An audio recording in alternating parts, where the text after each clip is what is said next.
Los Angeles Kings prospect QUINTON BYFIELD is now 25 games into his rookie season, and his play has been a hot topic amongst fans. His 7 points in those 25 games have led many to believe that this has been a poor rookie campaign from the former second overall pick, and doubts have crept into the mind of some.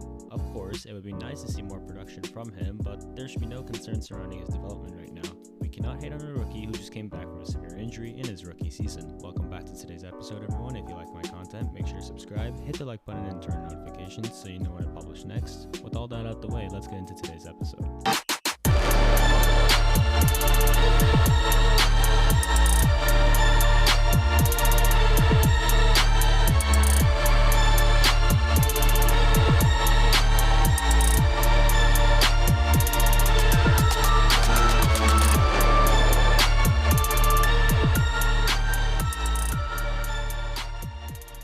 One big reason fans shouldn't be concerned about Byfield's production thus far is that he started the season with a serious injury. He missed just over 2 months with a left ankle fracture. Not only is missing 2 months difficult in its own right, but fracturing your ankle in hockey is devastating. One of Byfield's biggest assets is his speed and agility for a player his size, and much of that agility comes from the flexion in the ankle. Losing power and possibly confidence in that ankle was always going to disrupt his play. At his best, he's playing a high-octane game that relies on excellent skating and power to beat the opposition, and that's hard to do with an ankle that isn't 100%. Not only is there the physical aspect, but the mental one as well, and he was just given 11 games in the American Hockey League to prepare and then was quickly thrust into the NHL. After missing 2 months, it's obviously difficult to get your pacing back, and it often takes time to get back up to speed. This is even made more difficult when you're jumping into the best league in the world for just the second time. It's clear that he's more adjusted to the pace in the NHL now, and he'll continue to find his feet. It's easy to overlook how impactful an injury can be, especially on such a young player, but missing significant time due to an ankle fracture should not be overlooked, especially when your game relies heavily on skating. One of the biggest misconceptions surrounding Byfield at the draft was how NHL ready he was. People saw a 6'5",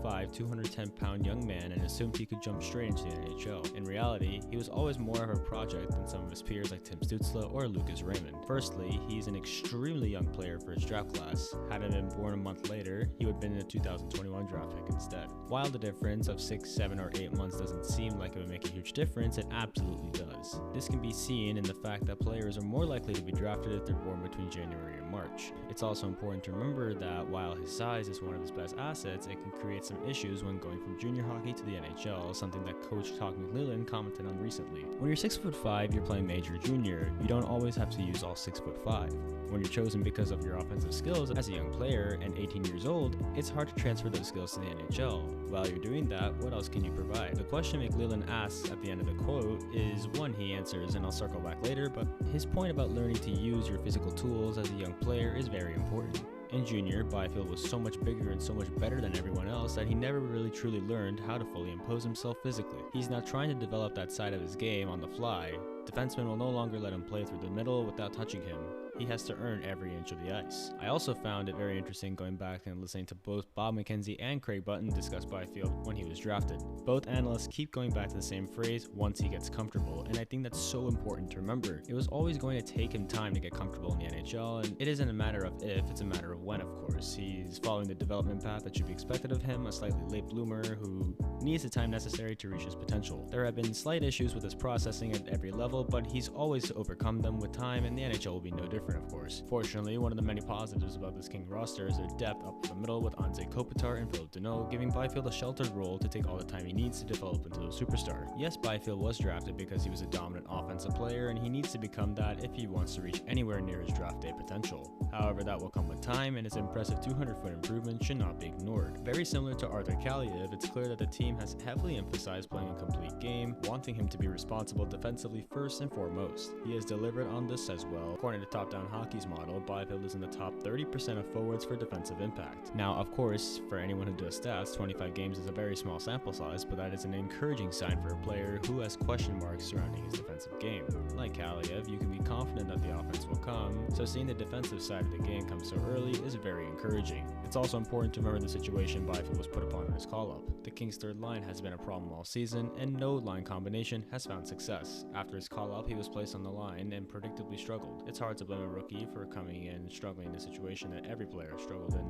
Even Trevor Moore, who has led the team in points since the start of 2022, couldn't find offense on that line. His time on ice also must be considered. Until recently, he was playing fourth line minutes despite being on a third line It was always asking a lot to expect him to have a massive impact playing 10 minutes per game. This isn't to shift all the blame away from Byfield, of course, either, because he could have played better and forced the coaching staff to give him more ice time with stellar play, but it's important to contextualize his struggles, because most people would agree that his play has improved significantly since the formation of the Champagne line, which featured him alongside fellow young forwards Gabe Valori and Rasmus Kupari. They were finally rewarded with a monster game on Tuesday, where Byfield grabbing 2 goals and an assist. I mentioned the need for him to find his pace and improve his processing at the NHL level, and it appears he is starting to do that. He's also learning how to use his big frame, something McLellan mentioned when discussing the question he presented in the earlier quote. He said, quote unquote, "Some physicality, he was involved all over the rink, in piles, scrums, net front, face-off circle. Much more of a physical attitude, and guess what? He scored." End quote. I won't expect Byfield to be a point-per-game player through the rest of this season. I'm sure there'll be more ups and downs through the last 18 games, but I'm confident we'll see him continue to improve, especially while he is playing with 2 high-skilled line mates who can match his talent and pace of play. The coaching staff will have some difficult decisions to make when players begin returning from injury, and potentially splitting up Byfield's line is one of the most difficult ones. Finishing out on the season strong and making a postseason appearance will be huge for him and can set out to have a very strong sophomore season. He will likely anchor the third line once again next season, and this should give him the perfect opportunity to develop his offense in a more sheltered role. There are plenty of people who will criticize Kings management for many things, but one thing fans can certainly not criticize them for is their patience with young players. They know becoming a consistently effective NHL player can take time, and they're not afraid to wait it all out. As the team gets better, this will become more and more difficult, but they have to set themselves up perfectly to give Byfield the necessary time to develop. With more patience, he will soon develop into what Anze Kopitar was, a franchise cornerstone center. Thank you guys for tuning in, and have a wonderful day.